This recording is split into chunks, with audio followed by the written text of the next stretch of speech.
Hello guys. Okay, para to sa mga Libra. Okay, Libra, this is for you. At ngayon October 22. Libra, message for you. At happy birthday sa inyo. Belated happy birthday or happy birthday. Kung sino man naman celebrate ng birthday nyo. Libra, this is for you. Okay. Mahalagang message for you today. October 22, 2025.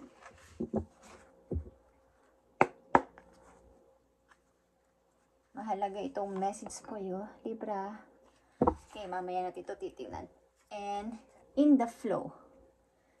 Everything is smooth sailing. So, magpatuloy ka lang at everything is, lahat ay magiging okay.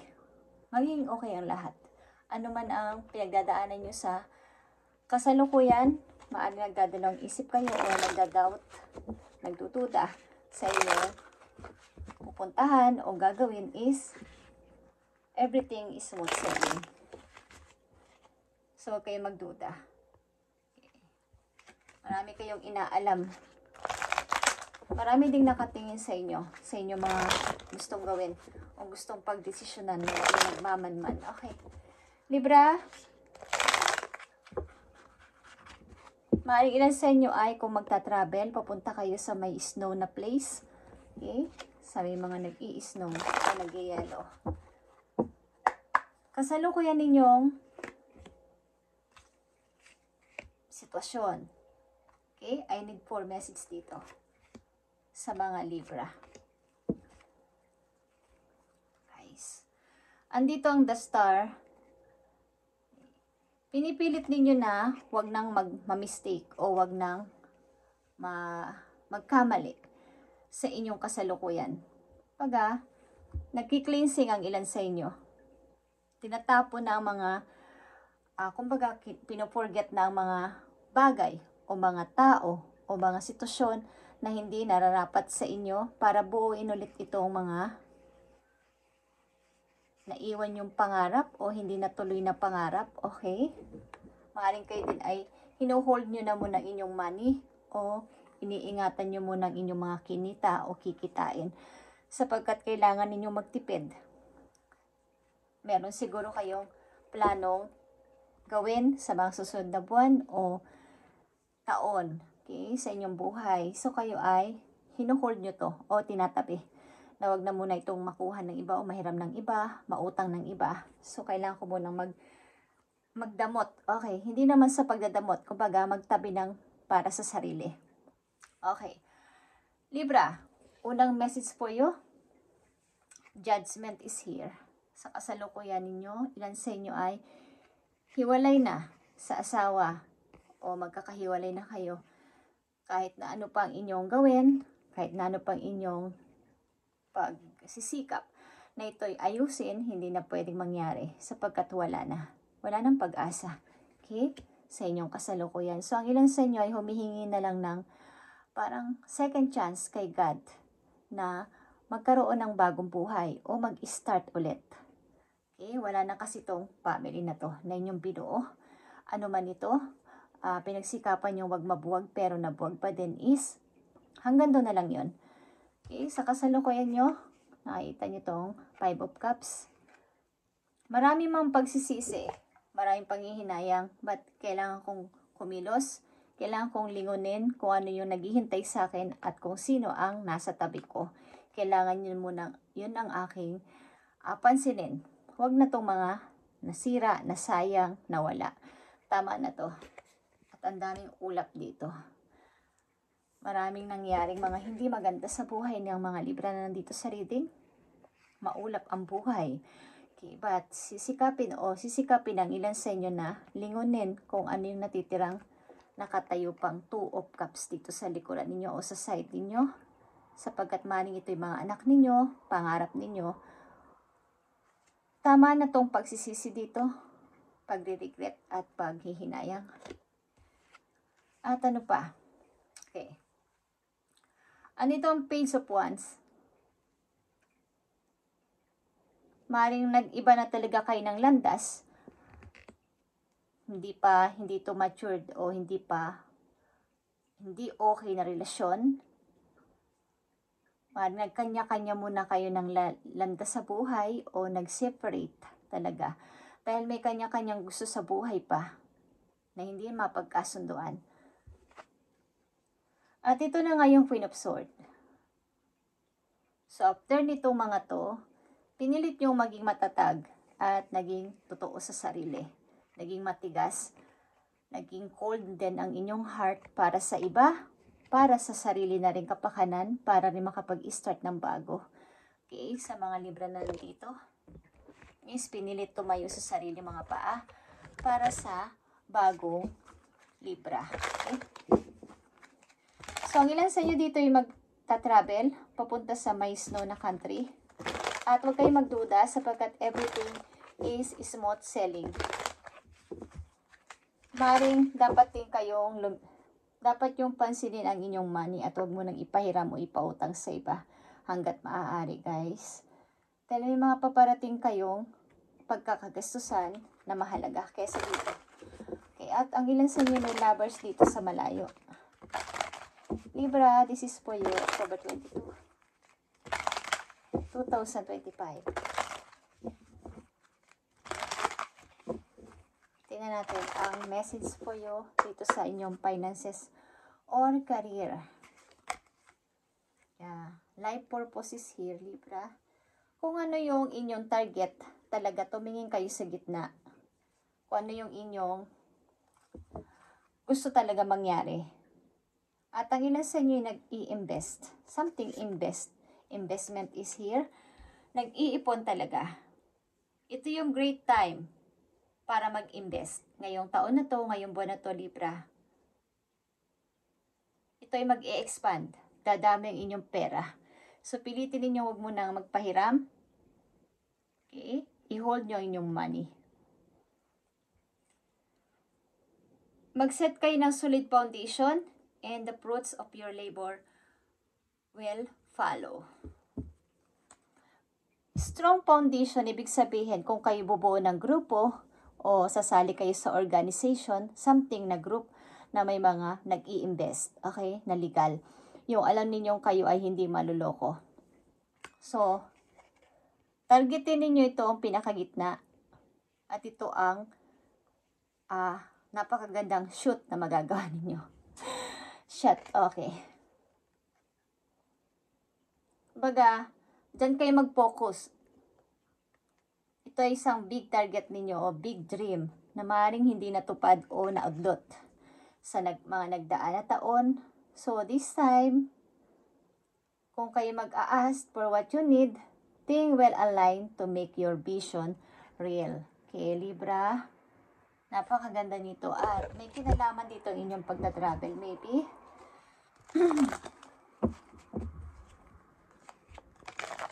Mukhang kayo ay nagki-cleansing. Tinatanggal na ang mga balakid sa inyong buhay. At natuto na magsalita ng no sa iba. Kesa dati na hindi kayo makapanakit ng sa salita. Ngayon is natututo na kayo magsalita ng no pag hindi pwede talaga. Libra, tingnan natin pa mga message po you na paparating para sa inyo. Ngayon kayo ay okay na sa buhay o okay na sapagkat ang ilan sa inyo ay nagbabalak mag-invest. Ito ay pinag-iipunan ninyo. So kayo bumuo ng solid foundation. Yung alam nyo hindi kayo may scam, mga taong legal lang at mapagkakatiwalaan dito sa business na to. Okay? Tingnan nyo itong 7 of Pentacles, guys. Titingnan nyo na lang ang inyong maaani o maiipon sapagkat ito ay lalago. Okay? Itabi nyo to ng palihim. Pag may pagsasabi na kayo ay may itinatabing pera, ito man ay sa bahay o sa bangko, huwag niyong ipagsasabi na may ipon kayo sapagkat may mga taong pwede kayong makunan o mahiraman, something, at makapagsalita ng hindi maganda about sa inyong pag-unlad. Okay. So, papalitan na message sa mga Libra. Yeah. Kayo talaga ay aalis o something, relocation, hindi man relocation, and sa literal is lalayasan yung mga taong toxic sa buhay ninyo. Gusto ninyo silang layasan o alisin na sa buhay ninyo. Pagta-travel din ito. Nagbabadya ito ng pagta-travel o pag-alis sa isang old place o lumipat sa bagong place para sa bago naman ang surrounding ninyo o community. Okay, ilan sa inyo nag-iisip nito? Sapagkat andun pa din yung alaala kung doon at doon ang araw-araw nyong gagawin. Okay.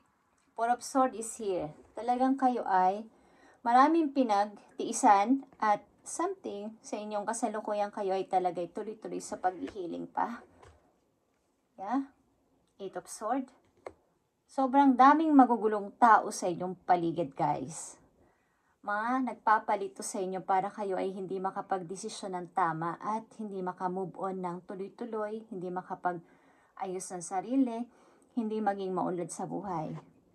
Yan, nakikita nyo tong Knight of Pentacles, guys. Nagbabadya dito ang pag-alis ninyo, relocation, moving, or something, paglipat ng work para sa maiba naman. Okay? Sa pupuntahan nyo kasi o sa gusto nyong puntahan, medyo malaki ang sahod o maganda ang takbo ng magiging career ninyo doon, guys. Okay, kung kayo may balak, sapagkat ito ay nakatakda na mangyari sa inyo. Pero kung hindi nyo ito gagawin, is maaaring ilan sa inyo ay okay naman sa inyong work. But ang mga Libra na nandito nakikita ko ay nagbabalak na mag-relocate, something, moving, or maglipat ng bahay o maglipat ng trabaho. Sapagkat mas gusto ninyong parang maiba naman. Marami kasing toxic sa paligid ninyo. Marami nagdi-distract sa inyong layunin, sa inyong desisyon, sa inyong pag-unlad. Marami nagdi-distract. Tingnan natin ang message for you, Libra. Message sa mga Libra. Okay, Libra. Don't allow anyone to abuse your power or take it away from you. Remember, you will be treated how you allow others to treat you. Show them that you value yourself far too much to settle for anything less than you deserve. Okay. Amen. Huwag mong pabayaan o papasukin ang mga taong ito para ikaw ay tanggalan ng tiwala sa iyong sarili. Ipakita mo sa kanila kung ano yung trato ko sa inyo, yun din ang itrato nyo sa akin. Respeto, may value ako, at mayroon akong kakayanan. So yun ang dapat nyong ipakita sa akin. Hindi ko deserve ang gani-ganituhin nyo lang at kumbaga ilan sa inyo na inaalipusta or minamata-mata or minamali-maliit. So hindi nyo to deserve. Kumbaga wag mong ialaw ang mga tao na ikaw ay i-abuse or kunin ang iyong power. Remember, you will be treated how you allow others to treat you. Kailangan malaman nila o ipaalam mo sa kanila o ipa-remember mo sa kanila na sino ka para ako'y tratuhin mo ng ganito. Okay? Hindi ko deserve itong pagtrato mo ng ganito. Sino man ito, sa trabaho man, sa pamilya nyo o sa karelasyon ninyo. Hindi kayo dapat tinatrato ng parang wala lang value. Okay, Libra? Sa mga Libra nandito, kayo ay matatalino, kayo ay may kakayanan, higit pa sa inaasahan ninyo. So, huwag niyong pabayaan na kayo abusuhin at tanggalan kayo ng power to decide, to plan, to move, kung gusto nyo, para sa inyong ikakalago ng pera. Okay? Matuto silang tanggalan ng, kumbaga, karapatan para kayo abusuhin. Andito ang Queen of Swords at ikaw ito as a Queen of Swords. Libra. At ito ang inyong mahalagang message kanina. Okay, nakikita niyo ang infinite abundance.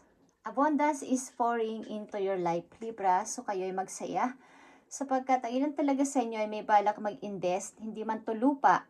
Kung lupa man to, bibili kayo ng isang medyo malawak na lupain at maaring bagay sa inyo magtanim o magtanim ng mga puno na namumunga at magkakaroon kayo ng mga tauhan dito. Maaaring ito ay member ng iyong family na maaasahan mo at ito ay iyong aanihin. Katulad ng message mo dito na set a solid foundation and the fruits of your labor will follow. Thank you, Spirit. Nakita nyo ba to? Ang mga tao dito ay nag-aani ng fruits sapagkat ito ay kulay red. Kulay red na fruits. Okay? At meron ka ditong keywords na fruits of your labor will follow. Maaaring magkakaroon kayo ng mga tauhan sapagkat bibili kayo ng lupa na pagtataniman ng mga ganitong klaseng halaman o namumunga. Guys, yeah. Di ako maaaring magkamali dito, Libra. Kayo magiging businessman or businesswoman at something na may kinalaman ng lupa. Something bibili kayo ng lupa at magkakaroon kayo ng mga tanim na namumunga ng prutas. At dito kayo lalago, guys. Okay? So, try nyo to kung gusto nyo lang. Okay, sa inyo, mga darating na, kung kayo bibili, is magiging maunlad kayo dito. Silipin natin na inyong pag-ibig, Libra. Silip-silipin lang natin. Okay, Libra, tingnan natin na inyong pag-ibig. Okay? Kung kayo nasa pag-ibig, okay, sa mga Libra, ito ay unconditional love. The love between you and your person is eternal. Okay? Nothing and no one can take it away from you. Yeah. Walang makakapaghadlang sa inyong pag-ibig ng person na to sapagkat ito ay unconditional. Ibig sabihin, ano man ang gawin niya, ano man ang gawin mo, may respeto kayo sa isa't isa at may palagayan ng loob. May respeto, may tiwala kahit di magkasama o ano pa ang pinagdaanan ng bawat isa, may respeto, may unawaan ang kanyang mga puso, hindi mapanghusga. So ito ay nothing and no one take it away from you. Okay, guys? Thank you, Libra. At ito inyong message today, October 22. At belated happy birthday sa inyo or happy birthday sa mga nagse-celebrate pa ng birthday. Guys, thank you and God bless, Libra.